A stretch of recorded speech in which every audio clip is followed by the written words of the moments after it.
सलाम लाल सलाम बुलढाणा लोकसभा मतदारसंघामध्ये महाविकास आघाडीचे तसेच प्रादेशिक आघाडीने पाठिंबा दिलेले शिवसेनेचे अधिकृत उमेदवार प्राध्यापक नरेंद्र खेडेकर यांना महाविकास आघाडीकडून उमेदवारी देण्यात आलेली आहे।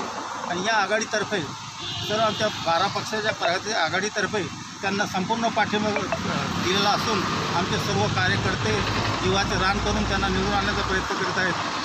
परवा 21 उद्धव ठाकरे आणि महाविकास आघाडीचे सर्व नेते खामगाव येथे जाहीर सभा घेऊन प्रचाराचा बिगुल फोडणार आहेत। या महाविकास आघाडीमध्ये देशामध्ये जे नरेंद्र मोदींनी एखादी सत्ता हस्तगत करण्याचे त्यांचे प्रयत्न चालू आहेत। ईडी आणि CBI यांच्यामार्फत विरोधी पक्षांना नेस्तनाबूत करण्याचं काम हे भाजप सरकार करत आहे। म्हणून सामान्य ग्रामीण जनता, शेतकरी जनता या सरकारला कंटाळलेली असून येत्या लोकसभेमध्ये महाविकास आघाडीचे सरकार म्हणजे इंडिया आघाडीचे सरकार येणार ही काळ्या दगडावरची रेघ आहे।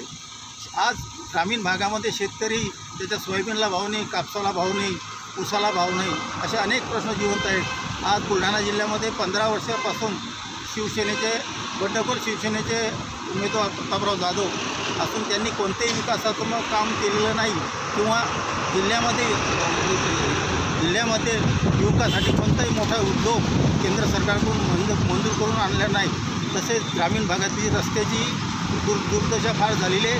आज अनेक गावामध्ये जवळपास 300 ते 400 खेड्यामध्ये पिण्याच्या पाण्याचा प्रश्न निर्माण झालेला आहे। पण खासदारांनी या 15 वर्षामध्ये साधा पिण्याच्या पाण्याचा प्रश्नसुद्धा सोडवला नाही आणि ते या जिल्ह्याचा काय विकास करणार।